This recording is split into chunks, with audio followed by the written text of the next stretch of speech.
heard that Jesus had silenced the Sadducees, they gathered together, and one of them, the scholar of the law, tested him by asking, "Teacher, which commandment in the law is the greatest?"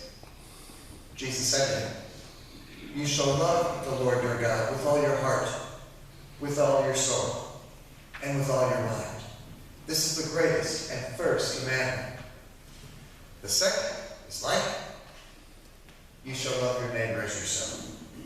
The whole law and the prophets depend on these two commandments." The Gospel of the Lord. Praise to you, Lord Jesus Christ.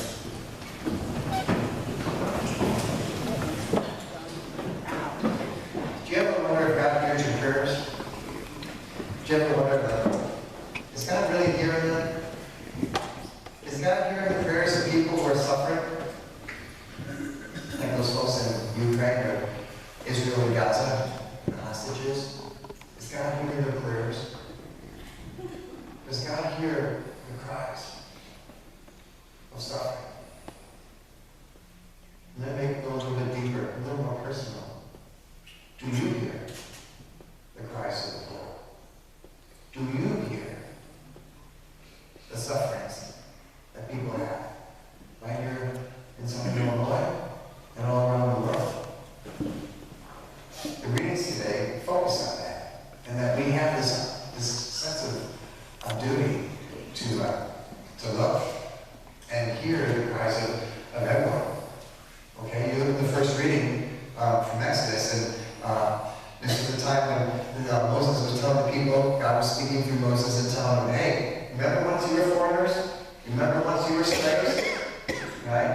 So, God was telling us, right? You're not slaves anymore. You have freedom, and you have to show that same kind of freedom to others, especially to the needy. And in this case, it was mentioned the widows and orphans. Widows, if you're a widow, if your husband died, you had nothing. The husband had all the money, the husband had all the property, the husband had all the control, and women, they had no voice. They had no rights. It was that much of a patriarchal society. And so if you were a woman and your husband died, you were out.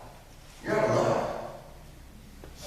Orphans, same way. So we see that God is intensely passionate for those who are suffering. The widows, the orphans, the poor. And he says, we have a responsibility. We're all neighbors. You know, you remember that parable of the Good Samaritan, right? That when Jesus said, who's our neighbor? It's everybody, even a foreigner, even someone we don't know. And so that tells us, that we kind of reminds us in our own lives that we need to keep our ears and eyes and hearts open for those who are less fortunate, for those who are indeed suffering, for people who don't have a voice, people who don't have rights. Now keep that in mind when you look at the gospel. You know, the Pharisees and Sadducees are trying to test Jesus once again. Actually, this is a pretty common question. What's the most important law of the Torah, the first 9 books of the Bible? And, you know, there's 623 laws, all right? And so it was a common issue to debate or argue with it, which is the most important law? So they go to Jesus and say, what's the most important law? And he doesn't tell them one, he tells them 2. He gives them 2. 1, love God. With all your mind, with all your heart, with all your soul. Okay? And he said the second is just like it. Love your neighbor as yourself. So what Jesus is saying, you can't have one without the other. You can't say, oh, I love God, and you hate your neighbor. You can't do that. The two are uniquely intertwined. All right? And to love God is to love God's people. Let me give you an example. Early on in my priesthood, back when I was stationed up the road at St. John's in West Frankfort, I was on our diocesan Presbyterial Council, our priest council. And I was asked to go represent our diocese at this national convention, one priest from every diocese. It was held in Toronto. So we had the Canadian priest and the U.S. priest. And this was right during the time of all that sexual misconduct of priests and all that horrible stuff was going on. And during this convention, there was one time that we all had there's 1,000 priests there. You know, we all had this open mics around so you could come up and talk about, you know, what's going on in your area or how you're feeling. And priest after priest after priest was getting up on the microphone and saying, I'm embarrassed, I'm ashamed to be a priest. All these bad guys are doing, making us all look bad. Or one Sunday, you know, right? And all this stuff was just talking about Debbie Downer, right? It was depressing until this one priest, I'll never forget, he was 87 years old. He was from the Diocese of Toledo, Ohio. And he walked with a cane. And he hobbles up to the microphone and he says, I'm sick of all this crap. Now, he's a lot stronger word than crap, but we're a church. Right? I'm sick of all this crap. There's only 3 things you've got to do. 1, love God. 2, love God's people. 3, let them love you. And he walked away. Out of the way of his cane, he's standing ovation. Standing ovation. Oh, praise. And it's as simple as that. I think it's as simple as what these readings are saying. You love God, you love God's people, and you let them love you. Especially having an open ear and heart for those who are needy. You know, and I think we do a pretty good job of that. All right? Many of you I know have helped out in Manor Mission. Many of you, and some of you have helped out in other, charities and stuff, ministerial alliance and other areas that help others that don't have as much. All right? And that's one reason why we started that blessing box. All right? And that blessing box is a good thing. It's a very good thing. We have it both in the parishes now. People need it. You know, I know it's subject to, could be subject to, people misusing it, but I don't think so. One parishioner here came up to me and said, that blessing box isn't paying. All right? Every day, we're right down the street from Washington School. Right? So the kids after school, they come down, they see this box. Right? And so they open it up, and they, Mikey brought some apples there, they're gone, they loved it. All right? And they grab a granola bar or Gatoraders or a bottle of water or something. And this Christian would say, well, they take everything. It's all these kids. The kids are taking it. And then they leave the door open. And I'm like, well, maybe the kids are, it's a good thing.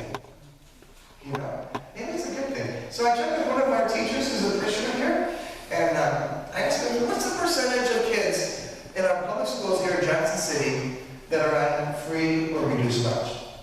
And now everybody gets a free lunch here because of my grant and everything, but those who qualify for free lunch, free lunch or reduced lunch, 75%.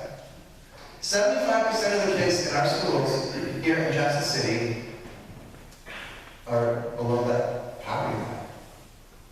And so when they come home from school, they're hungry, and they help themselves to something in that blessing box. That's a good thing. They may not be having dinner. They may not be having anything later on. And so that's one way of loving God and loving God's people, is letting them love us. Right? Now I do wish they'd close the door when they're done. Right? But it's a good thing. Same thing over at St. Joseph's. We're putting in a shower. And it's just about all done. We just got a couple little minor touches to do. A shower for the homeless. At my rectory, right across the street, I had homeless folks that live across the street from me all summer long. Right? And talking with them. The number one thing I heard more than anything else, we just want a shower. There's no one for them to take a shower.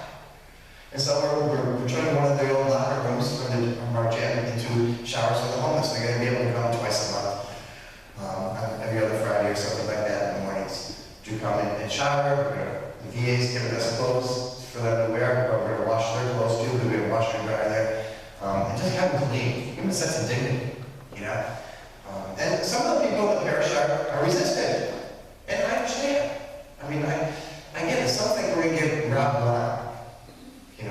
Something we're going to be taken advantage of. And some are just afraid. Just plain fear. But what did Jesus say in the gospel today? Love God with everything you got and love God's people. And Jesus said they're together. You got to be able to put it together. So the bottom line is these folks that are less fortunate, that are hungry, that are poor, that are homeless, these folks, right? They're people.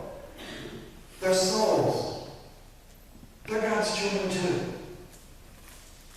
And we have a responsibility to take care of and help shoulder that burden.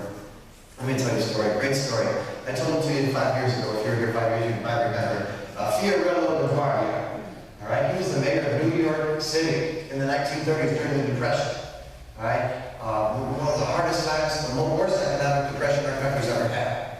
All right? So he was a very colorful mayor. He used to ride on fire trucks, you know, throughout the city when there a fire needed to be put out. He would come and console the family. He would ride with the police cars when they were doing raids on speakeasies and brothels and stuff. He would go to an orphanage and just take the whole kid, every single kid from that orphanage, and bring them to a Yankees game or a Brooklyn Dodgers game. You know, he would just buy tickets for them and just have a good time. So he was always looking out for people and the underdog. So one night, it was in 1935, the worst part of our depression. Right? He goes to the poorest ward in New York City, and he goes to what they call night court. I don't know if we have night courts anymore. But night courts were a time like when the cops would pick you up for like usually penny stuff or shoplifting or traffic violations or little things like that, or maybe bigger things. And you would go get before a judge right away as soon as you're apprehended. All right? So he goes to this poorest ward in the city, and he tells the judge, "Judge, take the night off. I'll take your place." So Mayor LaGuardia is sitting there up on the bench, and they're bringing in different people and stuff, and you know, and then this one lady goes up. She was a grandma. She looked a little tattered. She was up there. She was on charges of stealing a loaf of bread. And so the shopkeeper, store owner, says, "Mayor, you know, we have to make an example of her. If she gets away with this, and everyone else in my neighborhood is going to do this, and I'm going to be out of business, and I'm not going to make any money." And the other one nods and everything. He says, "Okay, man, what's your side?" Says, "My daughter is sick. She's got 2 kids. They're starving. Her husband left her. She has nothing. I have nothing. My grandkids are starving. I had to give her something. So I think I can think of it. So I stole 1 loaf of bread. She lives it." So Baylor Brian takes this big old sigh.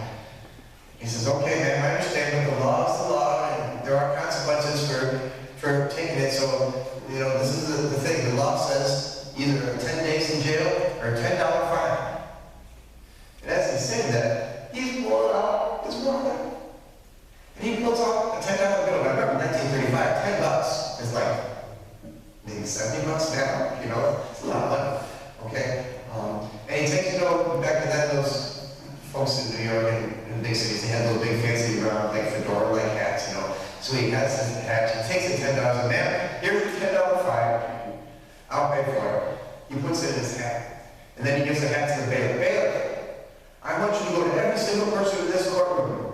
And everyone in this courtroom is being fined 50 cents for living in a city where a grandmother has to steal to feed her grandkids." Even the bailiff paid 50 cents. Even the red-faced store owner paid 50 cents. Comes back with that. The writer counts it off, $47.50, which is a lot of money. She didn't have to steal anymore. And he gave it to the grandma. Love God. Love God's people. Let them love you. A man in Chicago, well-to-do man, high-paying job, high-power job. He's downtown, he's got to take a train home at the end of work. He's going by, he's leaving his office, and he's walking through to the train station. He sees this little girl who's a little disheveled, a lot of dirt and stuff on her face, a little sign begging for money, just asking for anything, and he didn't think anything about it. Just kept going. Gets on the train, goes home, goes into his expensive home, his wife and kids are there, they have a nice dinner, nice spread, everything, they're having all this food and everything. And not when he's eating with his family, this guy can't get that little girl's image out of his head. This poor girl. And he was getting angry. He was getting angry at God. And so he was saying to himself after dinner, he said, "God, I'm so mad at you. Why would you do this? Why would you allow this to happen? Why do you let little kids out there begging because they have nothing or nothing to no future or anything? Why would you let this happen?" And he hears in the very depths of his soul, his very, very being, he hears God respond. He says, "I did do something about it. I created you." Love God. Love God's people. Let them love you. Psalm 34 says, "The Lord